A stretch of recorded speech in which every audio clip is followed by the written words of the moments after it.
चलो हम अब चौथा टॉपिक पढ़ने जा रहे हैं।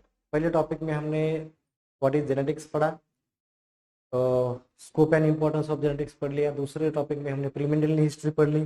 तीसरा टॉपिक हमने मेंडल मेंडल के लॉज, मोनोहाइब्रिड, डायहाइब्रिड, ट्राइहाइब्रिड और कुछ जेनेटिक्स की कंसेप्ट पढ़ ली। चौथा टॉपिक जो है वो हम आपको यहाँ पे दिख रहा होगा कि टाइप्स ऑफ कैरेक्टर।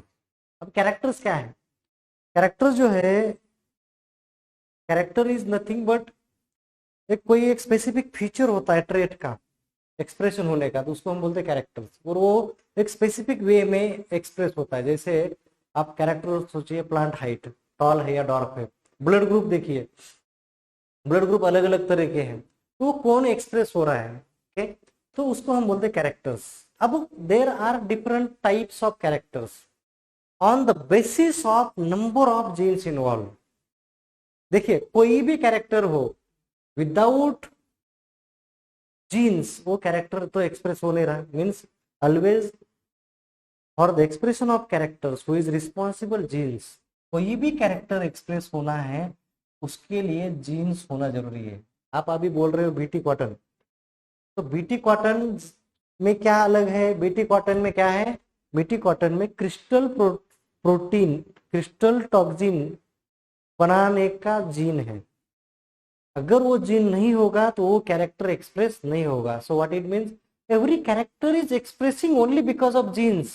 टाइगर में टाइगर जैसा कैरेक्टर क्यों होता है? Why elephants are always like elephants, है कि नहीं? मतलब मंकी, मंकी देखो, मंकी में कौन से कैरेक्टर है? मंकी उड़ता, मतलब भागता है। मंकी में देखिए मूवमेंट कितना फास्ट होता है कि नहीं? चीता कितना फास्ट भागता है। ह्यूमन, ह्यूमन का मेंटल कितना अच्छा है दिमाग। सो कैरेक्टर्स ये क्यों एक्सप्रेस हो रहे? Because they have such types of genes, उनमें उस तरह के जीन्स है इसलिए। तो इसका मतलब हर कैरेक्टर एक्सप्रेस होने के लिए क्या रिक्वायर्ड है? We require genes. अब मैंने ये बोला कि we are classifying the characters on the basis of number of genes, number of genes responsible for the expression of the character. देखिए कैरेक्टर एक्सप्रेस हो रहा है वो because of the presence of gene. अब उस कैरेक्टर को express करने के लिए कितने नंबर ऑफ जीन्स लगते हैं, इसके बेसिस पे, on that basis we are dividing characters into two types, qualitative characters and quantitative characters. जब मैंने टॉपिक मेंडल्स का शुरुआत किया था और मेंडल में मैंने लकीनेस बताया था, I told that Mendel is lucky because character was qualitative. जो भी 7 कैरेक्टर थे वो कैसे थे? क्वालिटेटिव थे। थोड़ा सा हम क्वालिटेटिव की बात करेंगे, यहाँ पे क्वांटिटेटिव लिखा है। Now don't concentrate on this, quantitative नहीं, अभी क्वालिटेटिव की बात करेंगे। क्वालिटेटिव कैरेक्टर्स मीन्स क्या है? What? The character which is controlled by one और फ्यू जीन्स। मतलब एक या दो जीन्स उस कैरेक्टर को एक्सप्रेस करने के लिए रिस्पॉन्सिबल है। Such characters are called as qualitative characters. देखिए जीन कम है, कैरेक्टर एक ही है, कैरेक्टर एक ही है, लेकिन और उसको कौन कंट्रोल कर रहा है? सिंगल या दो जीन। देखिए अगर कोई वर्क है, कोई काम है, अगर 50 लोग मिलके कर रहे हैं और वही काम अगर एक बंदा कर रहा है तो पूरा क्रेडिट उस वन पर्सन को जाएगा। अगर काम हुआ तो उस वन पर्सन ने नहीं किया, हो गया। अगर काम हो गया तो उस वन पर्सन ने काम किया, अगर नहीं हुआ तो उस वन पर्सन ने, सिंगल पर्सन ने काम नहीं किया, because contributor was single person. लेकिन वही काम अगर 50% कर रहे हैं, you will not able to do the analysis. आपको पता नहीं चलेगा 50 में से कौन से लोगों ने काम अच्छा किया, कौन से लोगों ने काम कितना किया। You will not easily estimate. याद रखिए मैं जो बोल रहा हूं। So that is applicable here also. अगर कैरेक्टर सिंगल जीन से कंट्रोल हो रहा है, इजीली आपको लगेगा। अगर टॉल है उसमें डोमिनेंट है, डॉर्फ है तो उसमें रिसेसिव है, और इजीली आपको दो ग्रुप में कैरेक्टर एक्सप्रेस होगा। लेकिन अगर कैरेक्टर मोर देन 2 जीन्स से कंट्रोल होता है, that is called as polygenic character, that is called as polygenic character. Qualitative character is also called as oligogenic, कभी कभी आता है ये भी। हाँ, qualitative character is also called as oligogenic character. Mendel इसलिए लकी था जो 7 कैरेक्टर का उसने स्टडी किया। The character which he have studied all 7 character was qualitative. क्या थे? क्वालिटेटिव थे, सिंगल जीन से कंट्रोल होने वाले थे। और हमारे बॉडी में बहुत सारे मतलब कई कोई भी ऑर्गेनिज्म में number of qualitative characters are less, very less होते हैं। इनका नंबर बहुत लेस होता है, मैक्सिमम नंबर इसके होता है। किसका? Quantitative characters are more in number. ठीक है, समझ में आ रहा है?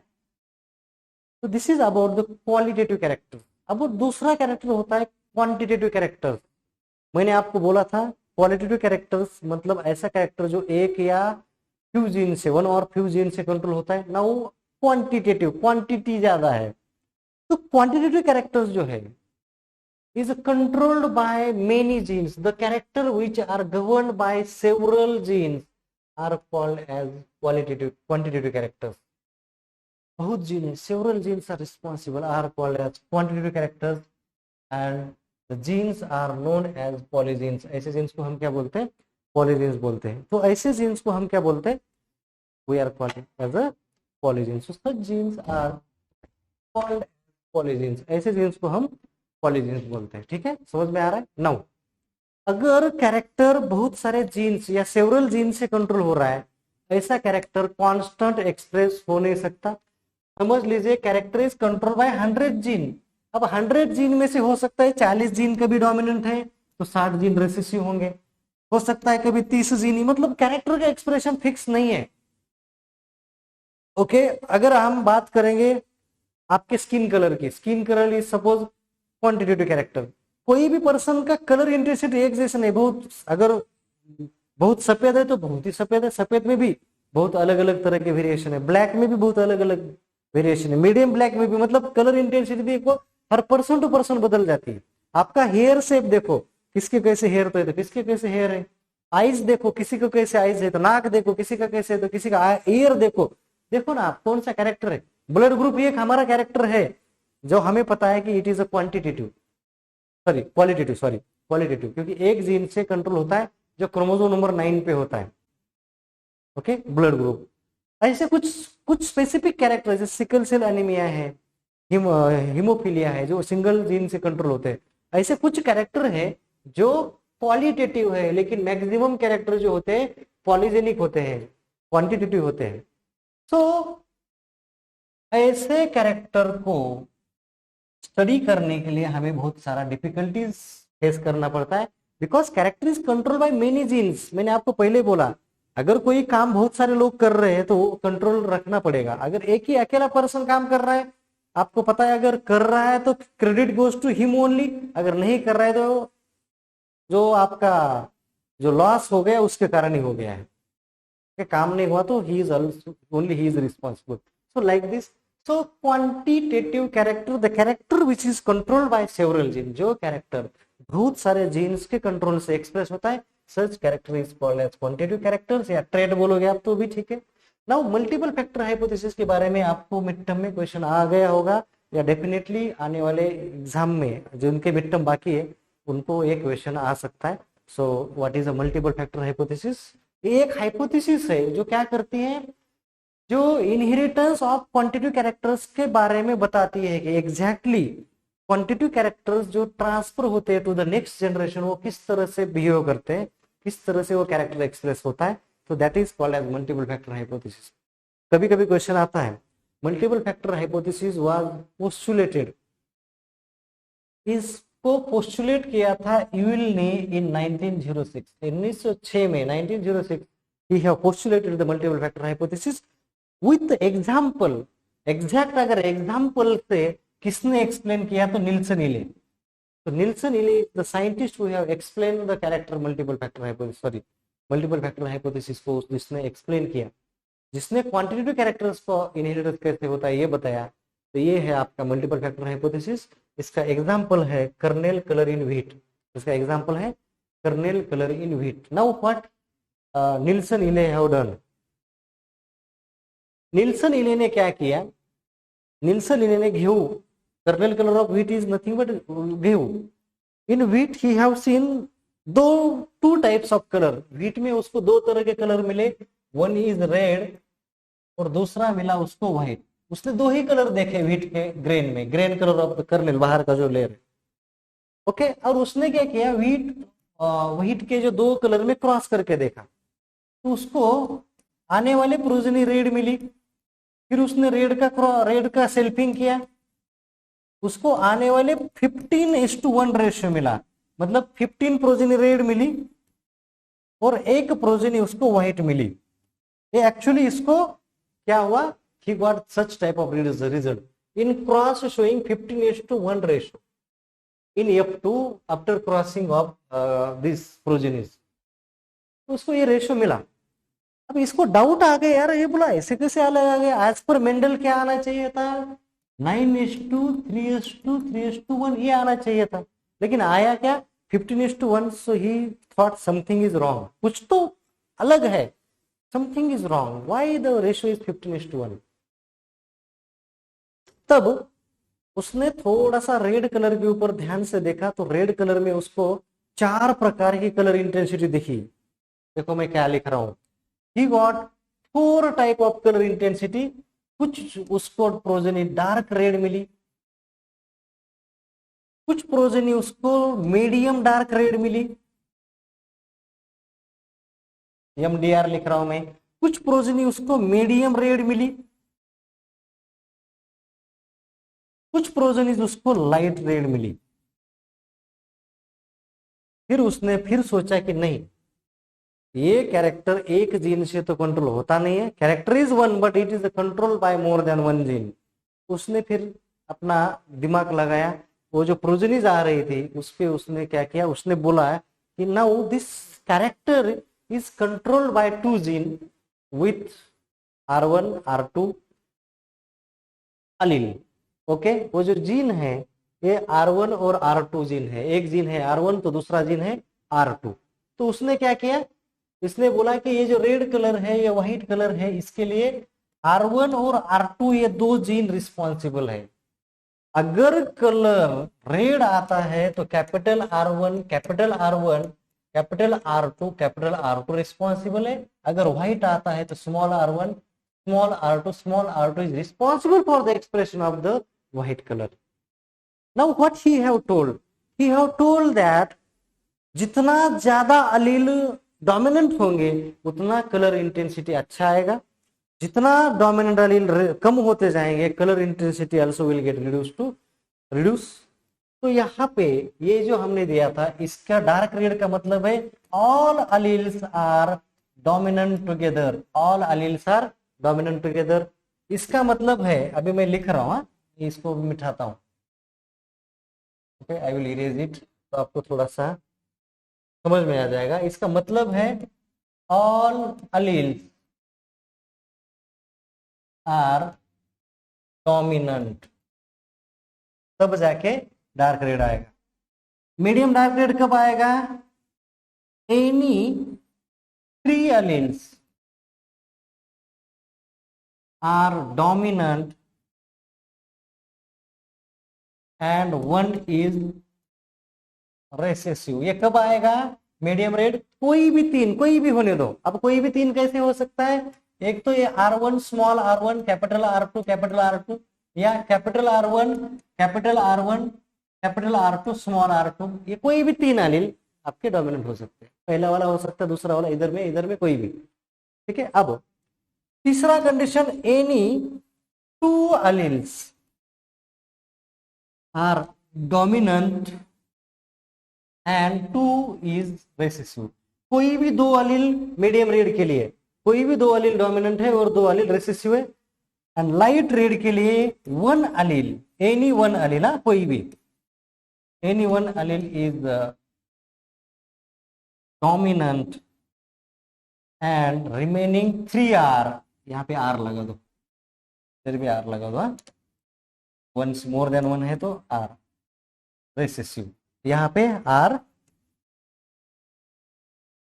ये कंडीशन आप थोड़ा सा समझ लो, अगर ऑल डोमिनेंट टुगेदर है मतलब चारों के चारों डोमिनेंट है, डार्क रेड आ जाएगा। अब दूसरा है white, all recessive together and with example उसने एक्सप्लेन किया, and this explanation is nothing but this explanation is called as multiple factor hypothesis. यही आपका मल्टीपल फैक्टर हाइपोथेसिस है, समझ में आ रहा है। तो मल्टीपल फैक्टर हाइपोथेसिस आपको इस तरह से एक्सप्लेन करना है। ओके कैसे उसने देखा, क्या रिसर्च किया, मैंने आपको बताया था। Okay I will provide the material also so you will not face the problem, don't worry, आपको प्रॉब्लम नहीं आएगा। तो जब आपको क्वालिटेटिव एंड क्वांटिटेटिव कैरेक्टर्स का एक नोट्स मिलेगा अलग से, उसमें आपको ये सब दिया जाएगा। ठीक है नाउ, तो ये कंडीशन है, 4 कलर इंटेंसिटी है। जैसे जैसे अलील का नंबर कम हो रहा है, पहले 4 अलील डोमिनेंट थे डार्क रेड, 3 अलील कोई भी डोमिनेंट है मीडियम डार्क रेड, कोई भी 2 अलील डोमिनेंट है मीडियम रेड, एक ही डोमिनेंट है कोई भी लाइट रेड, और सभी रेसेसिव है white. So this colour intensity he have observed and he have explain this by this proof. तो अभी देखो फिनोटाइप इज डार्क रेड, यहाँ पे फिनोटाइप इज व्हाइट। इसका genotype capital R1 capital R1 capital R2 capital R2 small r1 small r1 small r2 small r2। जब आप cross करोगे F1 will be medium red, F1 will be medium red. Now do the selfing, आप F1 की selfing करो, 4 प्रकार के gamete आएंगे, capital R1 capital R2 capital R1 small r2 small r1 capital R2 small r1 small r2। 4 types of gametes will be in both male and female. आपको जो progenies आएगी उसमें से एक डार्क रेड होगी, 1 विल बी डार्क रेड, मैं लिख रहा हूं इधर। 4 मीडियम डार्क रेड होगी, 1 2, 4 मीडियम डार्क रेड होगी, 3 4, इसको छोड़ के कोई भी मीडियम डार्क रेड है, so 4 are medium dark red, 6 will be medium red, 6 will be medium red, 6 जो होगी वो मीडियम रेड होगी। अब थोड़ा सा कलर चेंज करता हूं मैं, तो आपको नंबरिंग का थोड़ा सा याद रहेगा, इसलिए we will change the colour. चलो ये लेते हैं, अब कलर दो मीडियम रेड को, 1 2 3 4 5, और एक बचा होगा कहीं तो, ये 6। ठीक है 1 2 3 4 5 6, so 6 are medium red, 4 are light red, 4 are light red। देखो कौन सा लाइट रेड है, 1। कलर बदलना है क्या, बदल देते, ठीक है okay, we will change the colour, no problem. Okay blue लेते हैं, ठीक है 1 2 3 and 4, so these are the 4 are light red and 1 is the white। तो इस तरह से what is the multiple factor hypothesis ratio? Multiple factor hypothesis ratio is 1:4:6:4:1। remember multiple factor hypothesis ratio is 1:4:6:4:1। याद आएगा, everybody will able to explain this example with this।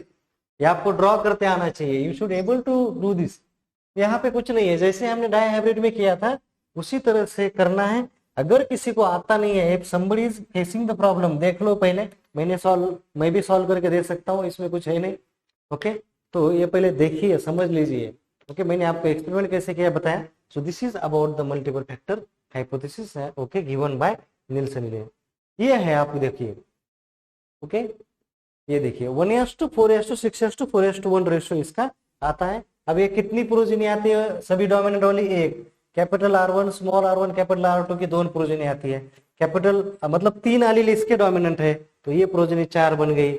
2 progeny इसके 2 अलील, मतलब ये 6 अलील, 6 progenies है जिसके 2 अलील, कोई भी 2 अलील डोमिनेंट है। ओके इधर 2 प्रोजेनी ऐसी जिसका एक ही एलील डोमिनेंट है, ये 4 बन जाती है। तो इस तरह से 1:4:6:4:1 ये क्या आता है, रेशियो आता है। So this is about the multiple factor hypothesis. अब हम क्वालिटेटिव और क्वांटिटेटिव कैरेक्टर्स का डिफरेंस देखेंगे। हमारा चैप्टर नंबर 4 भी खत्म हो जाएगा। उसके बाद हम सेल पढ़ेंगे, उसके बाद हम क्रोमोसोम पढ़ेंगे, सेल डिवीजन से, ऐसे एक चैप्टर हम अच्छे से प्रॉपर वे से रिकॉर्ड करके आपको मिलेगा। Try to do the study. कहीं पे प्रॉब्लम आ रहा है चैट बॉक्स में आप क्वेश्चन पूछिए, I am ready to give you answer.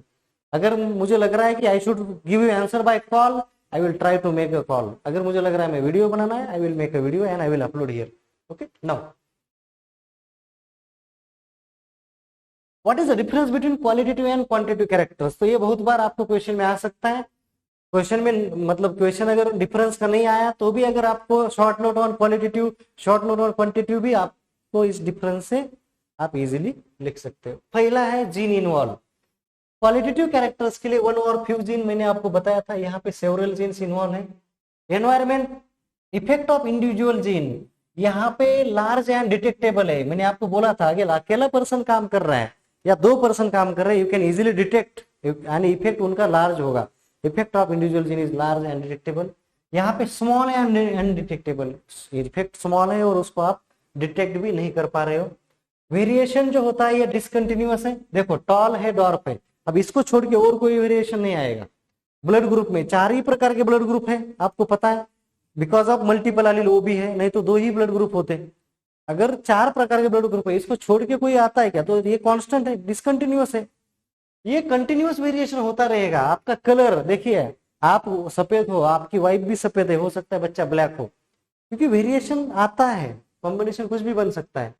Grouping into distinct classes possible है, यहाँ पे नहीं है।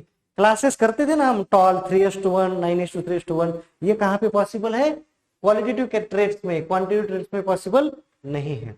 इफेक्ट ऑफ एनवायरमेंट यहाँ पे लिटिल है, नहीं है, निग्लिजिबल है। क्वालिटेटिव कैरेक्टर्स में एनवायरमेंट का इफेक्ट कम होता है। अगर फ्लावर को व्हाइट होना है तो वो ब्लैक थोड़ी होगा, फ्लावर को रेड होना है तो रेड ही होगा। थोड़ा बहुत इंटेंसिटी में फर्क पड़ेगा because of changing the environment, but इधर effect of here in quantitative character effect of environment is high, more, याद रखिए। Metric measurement here is not possible, यहाँ पे हम मेट्रिक मेजरमेंट नहीं करते। यहाँ पे हम कैरेक्टर को मेजरमेंट, देखिए कलर इंटेंसिटी, प्लांट हाइट हम मेजर कर रहे हैं। अगर ग्रेन यील्ड है, ये भी एक आपका अच्छा क्वांटिटेटिव कैरेक्टर है। यहाँ पे आप वजन यूज कर रहे हो, आप हाइट यूज कर रहे हो, आप अलग अलग यूनिट का मेजरमेंट कर रहे हो। एनालिसिस जो करते हैं हम यहाँ पे based on frequencies and ratios पे करते हैं। यहाँ पे हम स्टैटिस्टिकल क्वांटिटेटिव जेनेटिक्स का यूज करते हैं। सो यहाँ पे हम मीन, वेरिएंस एंड कोवेरिएंस का यूज करके करते हैं। स्टेबिलिटी इज हाई, यहाँ पे स्टेबिलिटी लो है, ये कैरेक्टर बदलता रहेगा। यहाँ पे स्टेबिलिटी इज मोर। देन आपका एग्जाम्पल बहुत सारे, मैंने आपको पहले ही बोला कि मैक्सिमम एग्जाम्पल जो है एक क्वांटिटेटिव के हैं, क्वालिटेटिव के एग्जाम्पल कम है। तो हमारा एग्जाम्पल ही लेना है तो ब्लड ग्रुप ले लो, ओके। कुछ एग्जाम्पल है, हीमोफीलिया ले लो, सिकल सेल एनीमिया ले लो, जो सिंगल जीन से कंट्रोल होता है। So this is about this topic, what is the qualitative character, quantitative character, difference between qualitative quantitative. और क्वांटिटेटिव कैरेक्टर को एक्सप्लेन करने के लिए एक मल्टीपल फैक्टर हाइपोथेसिस हमने यहाँ पे अच्छे से एक्सप्लेन किया, जिसका रेशियो हमें मिला 1:4:6:4:1। तो ये रेशियो भी आपको जरूर याद रखना है। धन्यवाद।